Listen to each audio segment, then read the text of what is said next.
This is the Content Strategy Insights Podcast, episode number 197. The tech world is in constant flux, and content management technology is no exception. Over the past decade or so, we've seen the arrival of headless CMSs and the introduction of decoupled content architectures. While that decoupling appeals to developers and offers new content delivery opportunities, its abstractness and complexity have left many CMS users disillusioned and disoriented. Preston So argues that the solution to this situation is a universal CMS. Welcome to the Content Strategy Insights Podcast, where accomplished content strategy experts share their wisdom with our friends in the content community. Our mission is to democratize content strategy, to make its principles and practices accessible to everyone. And now, here's your host, Larry Swanson.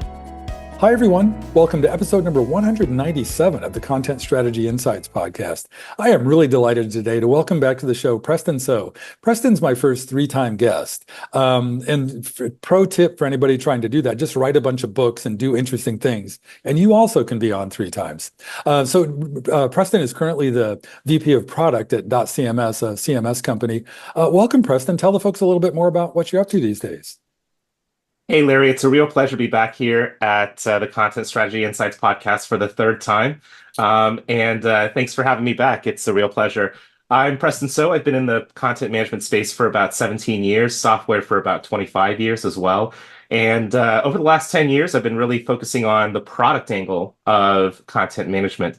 I work as VP of Product at .CMS, but you might also know me as the author of several books. I've written the books on decoupled Drupal or headless Drupal and Gatsby.js, and I've also written the books that are the authoritative guides to voice content strategy and immersive content strategy. It's nice to be back, Larry.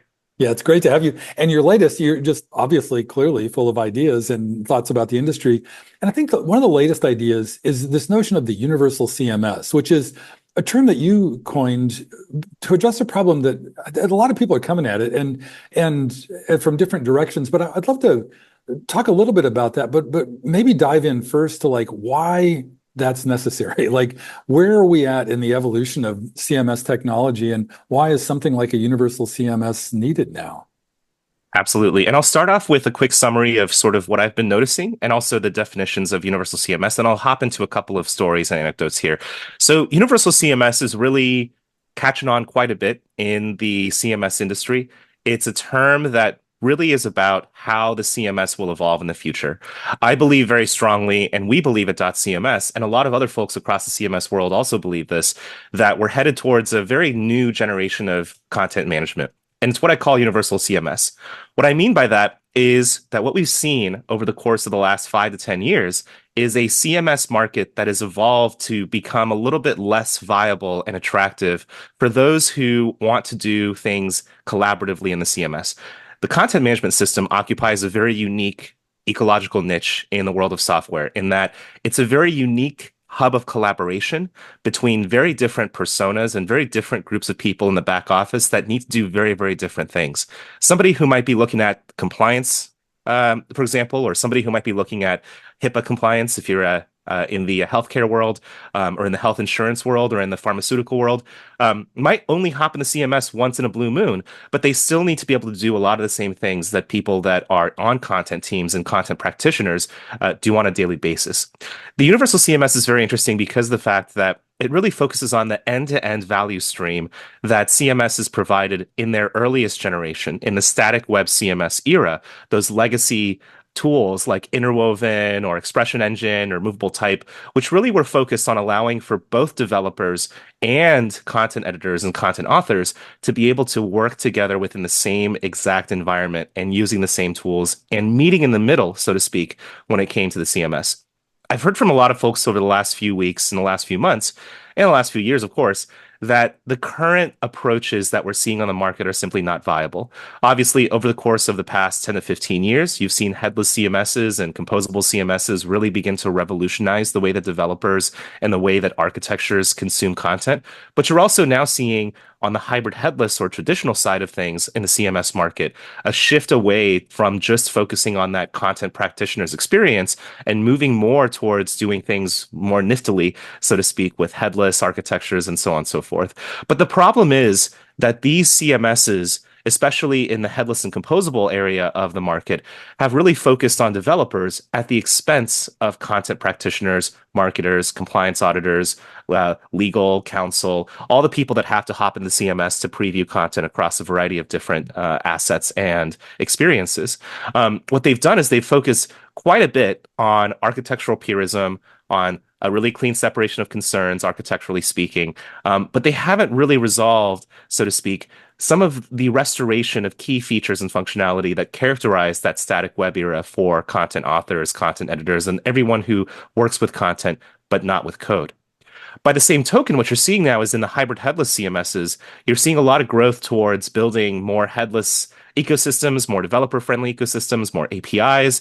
These are ways for people to actually extract content out of CMSs and build them into all the presentation layers they want to build, all their delivery channels.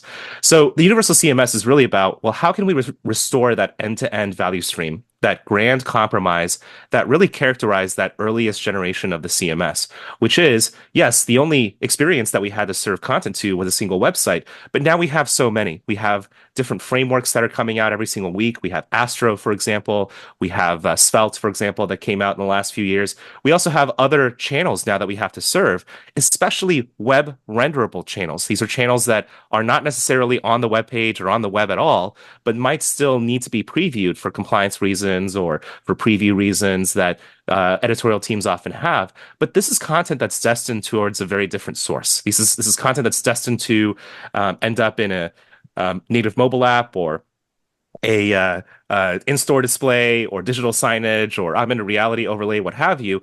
But all of these things still have to have a single UI to rule them all.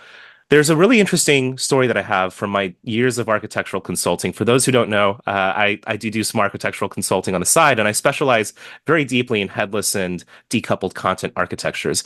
I worked with a very well-known Fortune 500 company in Japan just a few years ago, and they had a really interesting story that really kind of highlighted for me one of the biggest issues facing especially those in the enterprise today. If you look at this large company in Japan, they were working on a 10-year-long or 15-year-long migration over to a headless content architecture.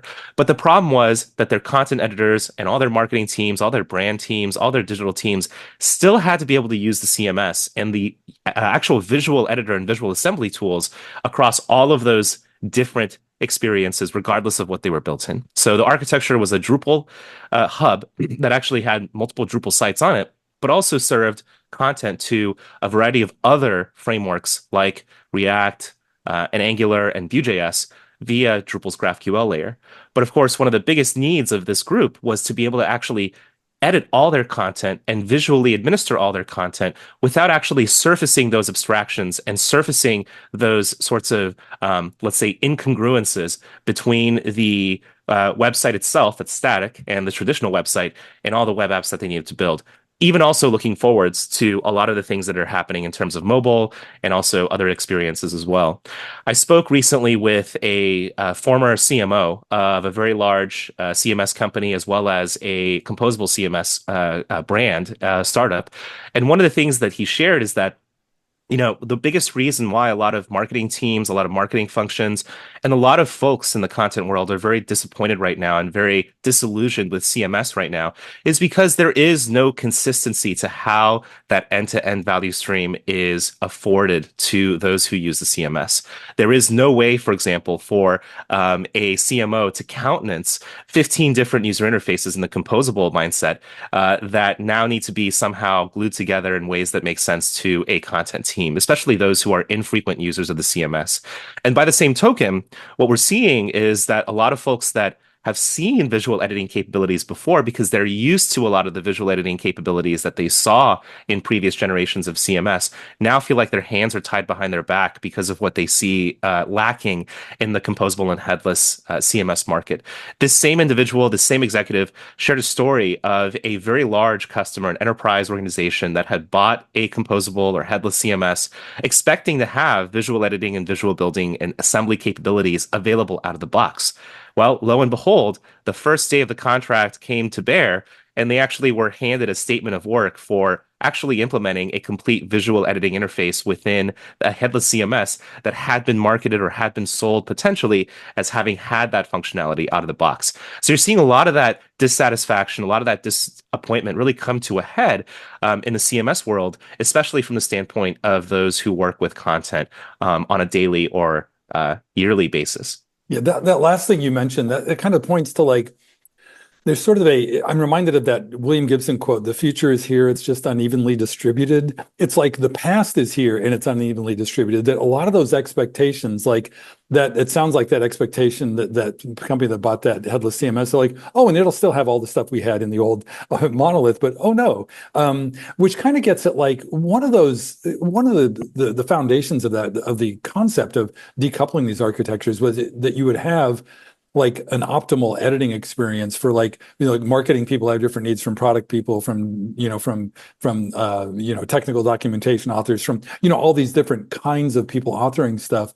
But that doesn't sound like the infrastructure is anywhere near there for that. Or is that part of the problem that because you mentioned earlier also the variety of stakeholders and people with an interest in a CMS, and it sounds like, and you've also mentioned the developer focus of it. So I'm going to guess off the top of my head that developers are well taken care of, but it's a lot of those authors and other people who use the CMS that have been neglected. Is that safe to say? Or Yes, absolutely. And I think this really digs at, I think, one of the reasons why Universal CMS is such a compelling term and why so many companies like Kenneco and Crown Peak and Typo 3 and Magnolia have jumped on this term is that it really illustrates, I think, two very important trends, right? The first is that the whole reason why headless and decoupled CMS emerged in the first place, right, is not necessarily out of a desire for architectural purity. I know that that's a big reason why a lot of people like headless CMS, and I do agree that the cleanliness of the separation of concerns between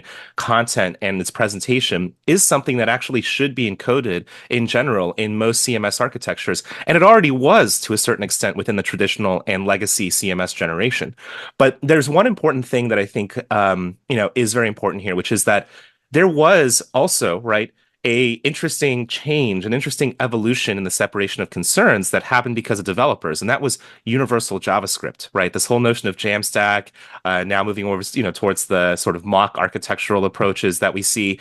A lot of these things really came about because developers wanted to retake control from those monolithic systems that were very opinionated and very antiquated in many ways about how they wanted to template and theme out their front end. And so you have all these developers that are really frustrated with the state of actually having to write front end code in Java or PHP or Python or what have you, or Ruby. And they're saying, well, no, what we actually want is a way to do that ourselves in ways that make sense to us. The whole idea of universal JavaScript was the notion that you actually violate a very key separation of concerns by having JavaScript code that straddles both the client and server. If you remember from, the late 1990s, early 2000s, there was a very, very clear separation of concerns that was between client and server, and you couldn't really cross that barrier. What we're seeing now, of course, is that you can with JavaScript, with Node.js on the server side, with front-end JavaScript in a framework like React or what have you, you can actually now break through that wall, so to speak. And if I think about content teams are looking for a very similar kind of revolution, right? Just as developers sort of usurped the primacy of the old approaches to doing presentation within CMSs, what content teams want is actually to go back to what they had before in this new world. They're asking for the moon, of course. They're asking for us to take the moon and the sun and bring it down to Earth. But it makes a lot of sense, right? Because what's happening is a reduction in the value that CMSs are delivering to CMS practitioners, to content folks, because they've lost functionality that they've seen for many years. And they're being told by many headless and composable CMSs that what they're actually looking for to get restored is actually wrong, which is simply not the thing you want to tell a customer. And I think there's a lot of folks who are a little bit tired of being talked down to, very tired of being told that, well, this is just the way that the architecture has to work. And I agree, the architecture is very solid. It's the way that, that a lot of architecture should be, especially for the omnichannel future. But it's not necessarily something that has all the bits and pieces and nuts and bolts that people want. And namely, what I mean by that is a universal, visual editor that really straddles all of those different presentation layers, breaks through the wall, and also breaks down the separation of concerns much in the same way that universal JavaScript did for developers to break down that client versus server divide. What we need now is also some sort of a way to break through that separation of concerns that has been implicitly or abstractly created within organizations by the headless CMS, which is, of course, that division between people, the division between those who are content folks, those who are marketing folks, those who are compliance folks, those who are accessibility or design folks, versus those who are developing and actually writing the code. What we're seeing right now is a huge wall that's been erected between those two stakeholder groups and those two personas. And it's really because of the fact that there's no way really for content folks to do things that are really critical to their jobs, because that was once a very key promise that the CMS made.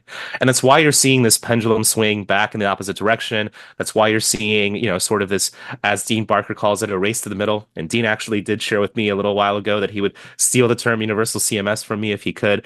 But it's very interesting when you look at the reason why this concept has such legs is that so many folks agree with the fact that headless and composable CMSs are simply not right for them. Maybe for a large technical bench or a large engineering team, it makes a lot of sense. If you have a SI you can work with, that makes sense.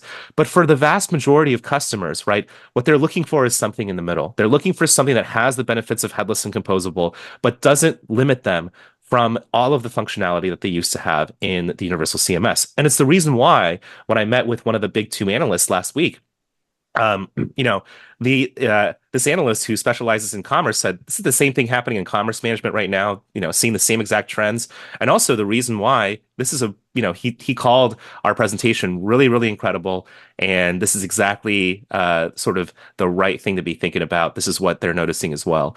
And it's the reason why I think universal CMS is such an important concept. We're already seeing this shift happen. There's just not been a name for it, right? Apart from Dean Barker's race to the middle, now universal CMS. And we're seeing that already borne out in things that we're seeing from those that actually use the CMS and those who are customers. For example, at .cms, we actually last quarter just onboarded additional business units at one of our biggest customers because they saw what we're doing around articulating our vision for the universal CMS that .cms has.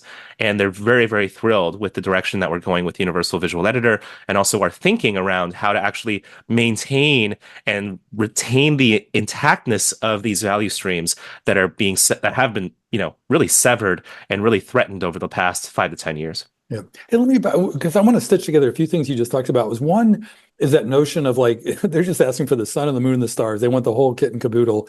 But I think, and so they want kind of a return to that, like everybody wants to have their piece of control or agency, within these systems that they're operating in. But then you also mentioned the rise of omnichannel and the dream of the vision of the future. And I've worked on some omnichannel projects and there needs to be a certain level of abstractness in there, to really execute on on a true omnichannel content delivery strategy. Do we run the risk of universalizing this to get it back to the point where you can't really deliver omnichannel, or how are you going to thread that needle, to have this give everybody their little piece of control and access to the system and still serve those customers at the end who don't care what channel they're consuming the content in. They just want to get their advanced in their journeys.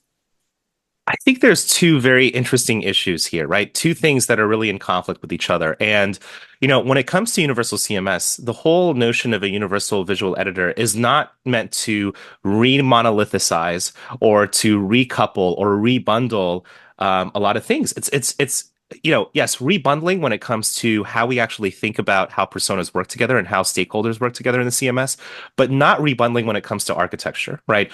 I think headless is here to stay. It's very clear that decoupling is here to stay, but there needs to be some level of recoupling of functionality and recoupling of use cases to the point where people understand what they're doing. From the omnichannel perspective, it's a very interesting sort of issue here because, there's two forces here that are in conflict, right? The first is that you have a lot of folks that aren't even ready to think about omnichannel yet, right? I mean, if I talk to a lot of enterprise organizations, a lot of them only in the last 5 to 10 years, and only because of the COVID pandemic, have actually put a lot of investment into their website and their digital properties online, right? And so a lot of these companies still are grappling with the fact that they need a website to begin with. They're not even concerned with how the website performs in terms of front-end performance or interactivity. They're not as concerned with omnichannel. But these are concerns that straddle a lot of different enterprises from the standpoint of the most progressive business units or brands and the most conservative. Just as you need to have the ability to incrementally adopt a headless architecture, right? And this is one of the reasons why Universal Visual Editor has gained such steam and why one of our biggest customers is so excited about it, is that it allows them to maintain websites that are both traditional, still that static website, still that old site that people know and love from the 90s and from the early 2000s, but also all of the future things they might want to do, including in the omnichannel, right? So this is like, in the future, they're going to probably use React or Next.js. They already have plans to do so to migrate over to, but they need to have a single editorial interface that governs both while they're in that transition incrementally. At the same time, they are looking ahead longer term at some of these omni-channel front ends. These are things like WebEx, AR, VR, or conversational interfaces, voice bots, chat bots. Could be digital signage. It could be in-store displays. Could be over-the-top applications like Roku. But the key here is, yes, they want to move towards this omni-channel, but they want to have a single editorial interface that rules them all so they can see their content within all of those different contexts and preview them without having to leave the interface and go somewhere different. Now, there's two challenges here, right? Number one, of course, is that the channels are very different from each other. Everything that we think about in the omni-channel is now rooted in this notion that everything should be web renderable. Some things still aren't, right? But there's a lot of interesting innovation happening, just like in Universal JavaScript way back in the day when that happened with the client side and server side of JavaScript. There's a lot happening that's very interesting from the standpoint of WebAssembly, for example, execution in the browser that's different from JavaScript. There's a lot of interesting work around WebXR, which is for AR, VR applications rendered into the web. Technologies like Babylon.js, which I've written about in Smashing Magazine. Technologies as well that are a little bit more, let's say, cross-platform. So like React Native or Flutter, which, basically allow you to create a compile to native flow pipeline for your mobile application. So a lot of these things are now things that you can feasibly render within a web preview. You can now render within a CMS UI, a CMS interface. You can render not just a not just a web app in JavaScript, not just a static website, but also potentially a chatbot that's visual, potentially a voice bot that's rendered visually, potentially a WebXR, AR, VR overlay, things of that nature. And so that's number one. But number two is, you see that a lot of the consternation that comes from folks who are going in this direction with omnichannel is that, they still need for their content teams to really understand only one mental model, right? And that's the reason why the Universal Visual Editor has gained such steam as an idea, is that it's the single bus, the single hub that allows for everyone to be able to preview, approve, deny, review, audit for compliance, content that's destined for a variety of channels. Because let's face it, right? At the end of the day, no content editor, no compliance officer, especially, who's simply reviewing a set of digital experiences for HIPAA compliance, right? Or GDPR compliance, for instance. They should not have to care or worry about the fact that two very different technologies are being used to render the exact same website, potentially across multiple URLs, or that the same exact technology cannot be used to render content for an AR VR overlay in WebXR versus, let's say, a voice bot that's rendered in a different framework, or so on and so forth. For all intents and purposes, right? If we want to be truly omnichannel, the omnichannel CMS has to be universal enough that any content team can go in, look at all of their content, look at all of their context for their content within each of those environments, and be able to switch between them and cross-compare without actually facing 15 different UIs or 15 different gobbledygook URLs. Now, there is, of course, a level of orchestration needed here. There is, of course, a level of abstraction needed here.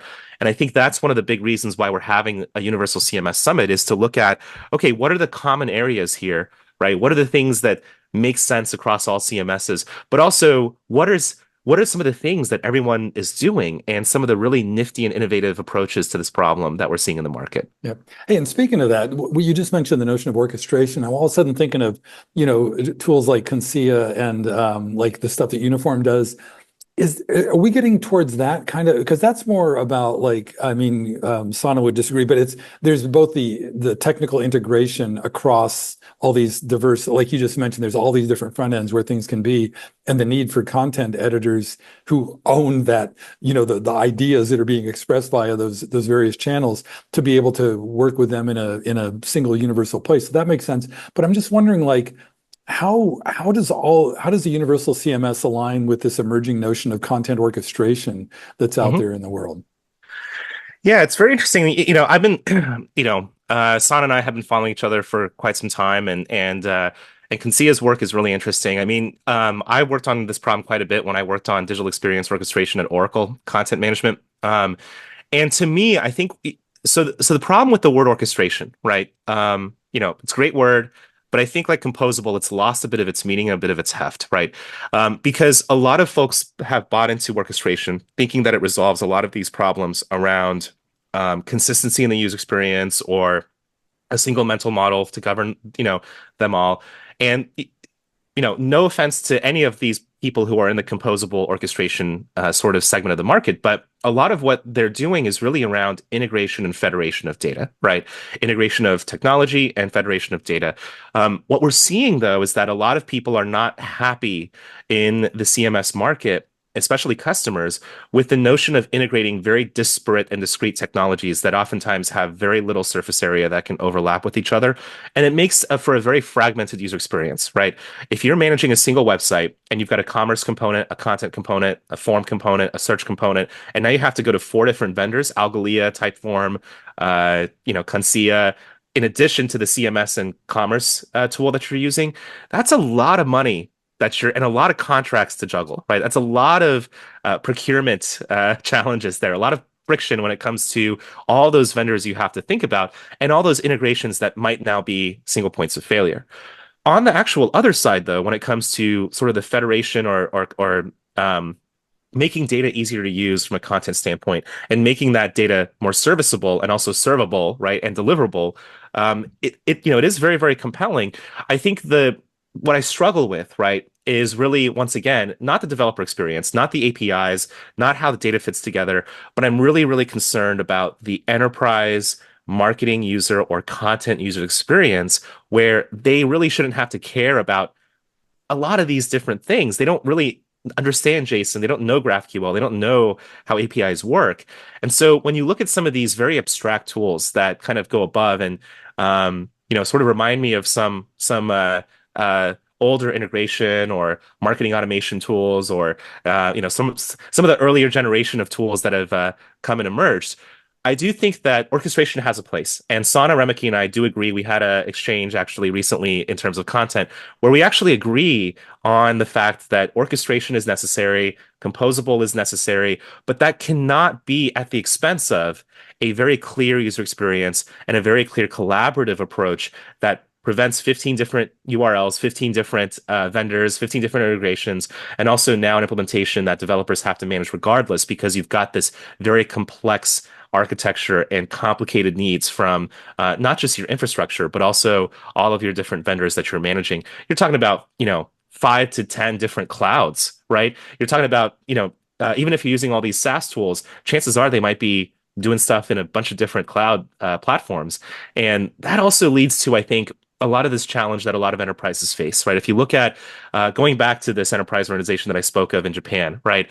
That's the last thing they want. They don't want 15 different UIs. They want to be able to have one single UI to manage their traditional website, their headless website, all their omnichannel front ends, everything that you can imagine. But they need to have that single UI because they can't afford to slow down and decelerate their editorial needs and prerogatives by having them learn new mental models, learn new UIs, and vice versa. They cannot have their developers slow down to support integrations or internal tools because developers have to be focused on rolling out the best digital experience possible for the end user when it comes to React or Angular or Vue.js or omnichannel future things. So I do think orchestration has a place. I think, Concia, I know Uniform was playing in the space for a while as well. All very important use cases, all very good use cases. But I think that Universal CMS gets at a very different problem space that says, well, hey, we've got all this content, we've got all these channels, right?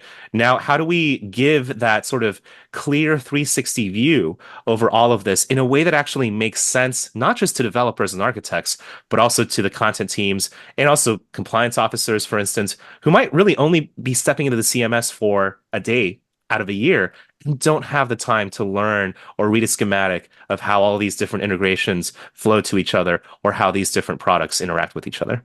Yep. As you're saying that, we need to talk to our friend Lee Rosenfeld about getting a content track in his enterprise UX conferences and stuff. But hey, I can't believe it, Preston. We're coming up close to time. These always go really fast. But is there anything quick you want to share before we wrap up? Anything you Sure. want to revisit or yeah? Absolutely. Well, one quick thing I want to mention is that, the Universal CMS is something that's gained a lot of steam, of course, and, we're seeing a lot of interest from a lot of different folks.